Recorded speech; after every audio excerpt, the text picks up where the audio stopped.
Et bienvenue à tout le monde sur la chaîne Blaster Joie. Nerf. Avec Papou et Eric. C'est agréable. Il est très équilibré. Wasn't around the night. On est en américaine aujourd'hui. On va vous présenter le Nerf Fortnite. Je t'écoute, Eric. DG. Comme dans ta goule. Non, comme Drum Gun. C'est un blaster avec un gros drum, un chargeur cylindrique s'il en est. Ouais, de 15. Tiré de la célèbre arme des vrais gens qui tuent des gens que c'est pas bien, du méchant mafieux Al Capone. Et aussi donc tiré du jeu Fortnite. Elle a une précision assez monstrueuse. On voit ce blaster, c'est une arme dans le jeu. Ouais, la prohibition. Donc c'est un blaster qu'on voit dans le jeu Fortnite, c'est un blaster de la gamme Fortnite, c'est un blaster mécanique à ressort, avec donc un barillet rotatif, le drum là. Donc on va faire un faux unboxing parce qu'en fait on n'a pas eu le courage d'attendre et on l'a déjà unboxé, mais on l'a pas encore monté, donc voilà. Alors juste très rapide, le tour de la boîte, c'est fourni avec 15 belles fléchettes encore, trop belles, hein, je sors comment que c'est beau. Après, on a, ça dit que c'est un pompe mécanisme à pompe qui a un barillet rotatif de 15 fléchettes dans le barillet, sympa à l'emporte, ça c'est bien.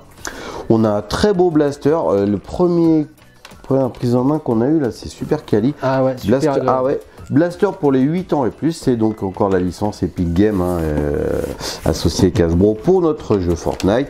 Donc on est encore dans le fan service, mais alors là, le petit fan service qui nous met une clacote, parce que là, le peu qu'on a manipulé ça, on le kiffe. On va voir avec vous. Sans avoir joué avec encore. Alors, donc déjà, tu vois. On a fait le tour de la très belle boîte que Eric va garder. Je vois qu'il y a une belle notice que je te pique.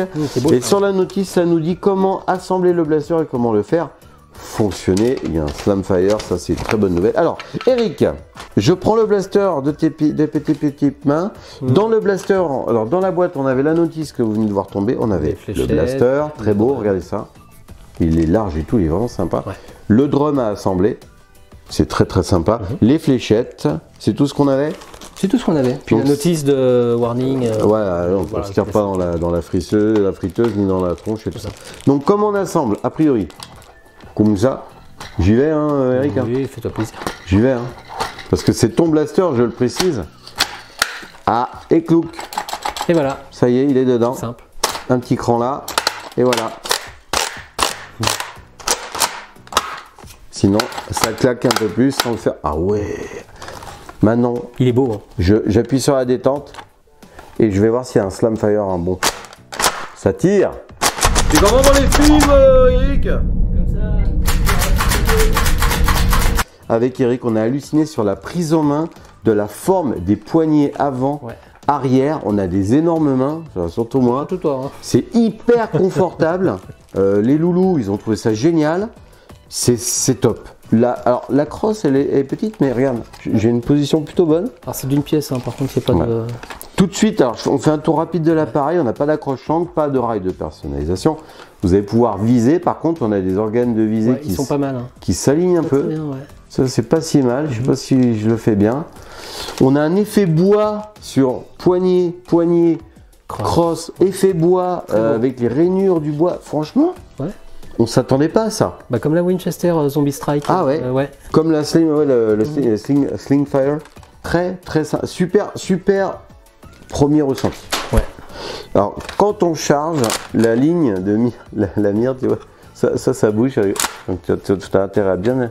Tu vois, ah ouais, non, ça reste bien aligné. C'est vraiment sympa.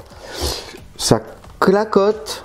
On est très raccord quand même sur l'objet du jeu. Alors là, pour les collectionneurs d'objets Fortnite. Très beau. Je suis encore plus surpris parce que j'aimais bien sur la boîte et sur d'autres vidéos. Et là, franchement, en vrai, il est super beau. Bon, à la fin de la vidéo, les gros plans de ce blaster pour vous faire votre propre opinion, comme d'habitude.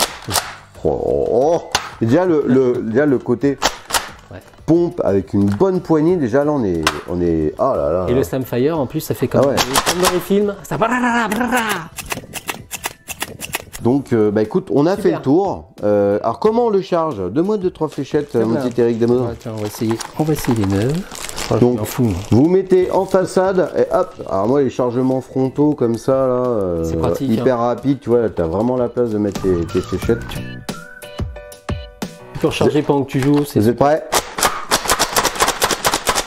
Ça va arriver. Ah oui. Ah oui. Eric, t'es sûr que tu vas repartir au Mans avec? Oui. Non. Oui, oui. Si. On va faire une bataille. Alors, après, le look, on est d'accord. On est sur de une entre parenthèses réplique d'armes anciennes, hein, des années, je sais plus, la prohibition, c'est quoi, les années 40, 50 plutôt vers 30. Hein. 30, ouais, bon. Donc, voilà, c'est pour ça qu'on a un look quand même qui détonne.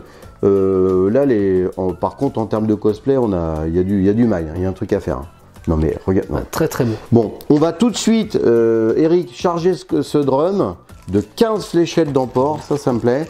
Et on va aller tout de suite faire les tests de précision. Ah, tiens, un peu bas. Ouais. Ouais. Oh.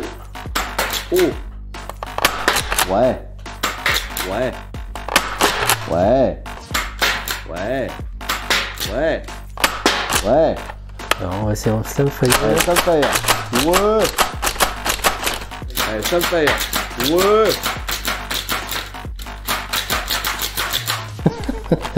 Il est beau, il est bien, il est top. Bon, alors vous avez vu en tirant sur la tôle de fer avec ce blaster mécanique à pompe et à ressort. À moi. À toi, j'avais bien compris. Que il est précis quand même. Ouais. Faut arriver à trouver le coup pour aligner les organes de visée, le canon. Bon, à vous de voir, vous verrez. Eric avait trouvé l'astuce. Ouais, on prend là en fait. Par contre, dès qu'on fait du slam fire comme tous les blasters, c'est-à-dire tir rapide, bah, on perd en précision parce qu'on bouge un peu le blaster, forcément. Mais là, 5 mètres, quand on s'alignait proprement, tout dans la tôle de fer. On est bien? Très bien. Et elle tape, hein, ça tape hein, la tôle de fer. On va aller voir dehors maintenant. Hein, les portées de ce blaster, parce que ça vous avez envie de savoir, moi aussi j'ai trop envie de savoir. On va aller se geler le sang pour savoir à combien de mètres balance les fléchettes ce petit blaster. C'est parti mon Kiki. C'est qui ça? Kiki? Ouais. Je sais pas, Kiki le Yuki ou Kiki Snarky ou Kiki le zombie? Exact. Allez, tir tendu Eric, c'est parti.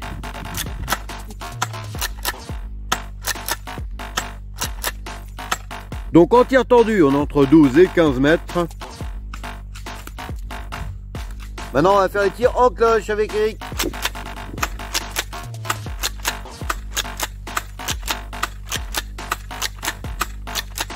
En tir en cloche, on a atteint les 22 mètres.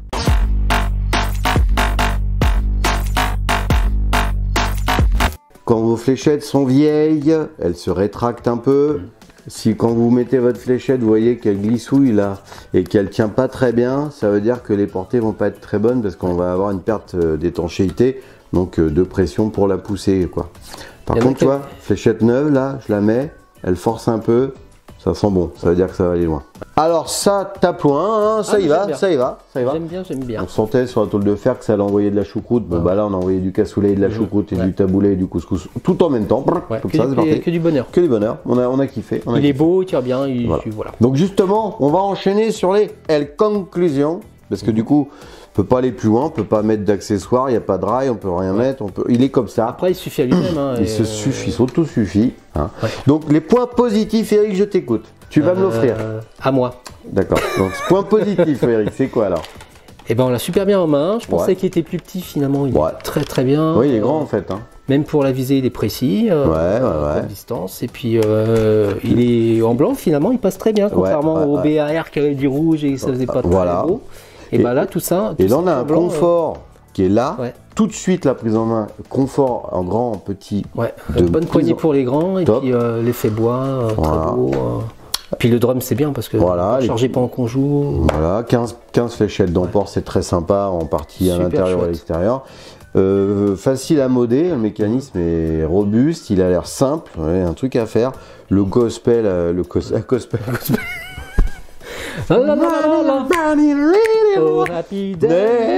non, le cosplay avec ça, c'est du petit lait, même en GN, il y a un truc aussi à faire, c'est vraiment super. Ouais, très très beau, le format est très bien.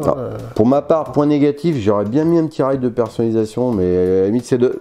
Oui et non, parce qu'il a peut-être été moins beau aussi à voir.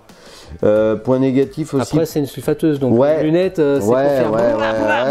Oui, normalement, c'est on vise pas, hein, c'est moi tu et puis voilà. Voilà, oui, ça c'est vrai. Normalement, c'est fait pour défourailler comme un cochon. Hein. Les Al Capone, il arrivait, il était pas en mode attends, je te vise. Non, il repeignait la pièce et puis s'en allait. Je le préfère au Searchfire finalement. Oui, parce que du coup, on va comparer, les amis, 3 secondes. Oui. Vas-y, Searchfire, c'est parti. Le Searchfire. Searchfire, merci. Que j'adore, hein, qui est très bien. En plus, il est compact. Barillet, pareil, hein, rotatif. Hein. Alors, on peut l'accrocher, il y a des. Regardez la différence de taille. On y va. Hop. Oh là là. Ouais, quand même. Hein. Et maintenant, vas-y avec le Shockwave. T'es prêt? On va faire pareil. T'es prêt? Démarre le niveau. On y va. 1, 2, 3, c'est parti. Là, c'est le trio gagnant, je pense. Hein. Ouais. Voilà, bon, voilà. Très très beau. Bon, en fait, quand tu aimes les blasters mécaniques à drum, hein, avec des chargeurs tambour, il me semble que celui-là, faut l'avoir. Ouais. Comme le Shockwave ou le Searchfire. Moi, je suis un peu foufou de ces blasters-là, j'aime bien. Collection, toujours un petit coup. On peut faire un petit cran là pour déverrouiller un peu ton drum. On peut. Oh là, ouais, franchement. Il claque le ressort d'origine. C'est mince que d'origine, il claque presque aussi fort que mon Searchfire modifié. Il tape moins. Le Shockwave, ouais. Le Shockwave a l'air moins tapé. En point positif aussi, il y a le côté effet bois là, des poignées et de la crosse qui est vraiment très quali. Hein. Vraiment, vous verrez de toute façon les gros plans à la fin de la vidéo encore. Ouais. Sur les gros plans, ça se voit bien. Bon, écoute, franchement, alors le look, on n'aime pas. Mais la prise en main et les performances et le plaisir de jouer avec ce blaster, il était là quand on l'a manipulé. Donc j'ai envie de te dire, nous on a kiffé. Hein. Docteur Papou te dit, nous on a kiffé. Mais ce n'est encore une fois que notre avis personnel est très subjectif. On n'a rien qui freine la fléchette aussi, on n'a pas dit ça. Parce que le canon à l'intérieur est très très large. Ça c'est agréable. Il est très équilibré. Tu as vu ce que j'ai fait? Je t'ai impressionné ou pas? Donc tu vas me le donner ou pas? Non. Toujours pas. Bon. Ok. Bon, et ben écoute, on va en finir là-dessus. On a kiffé ou on n'a pas kiffé? On a kiffé. On a surkiffé. On a surkiffé. Donc, encore merci Eric d'être passé à la maison pour faire ces petits tournages avec le vieux Papou qui était tout content. Un vrai plaisir. Voilà, on va se manger du gratin de chou-fleur à midi. On est bien chez Papou. Ouais, on est bien. On mange bien. Ça viendez. Bah non, pour tout le monde, il y a pour la place. Regarde, hein. Ah bon, bah non. On peut entrer une tente dans le jardin. Ouais, si tu veux. Oui. Bon, allez, c'est parti. En tout cas, merci de nous avoir regardés. Et à bientôt sur la chaîne Blaster Warfare.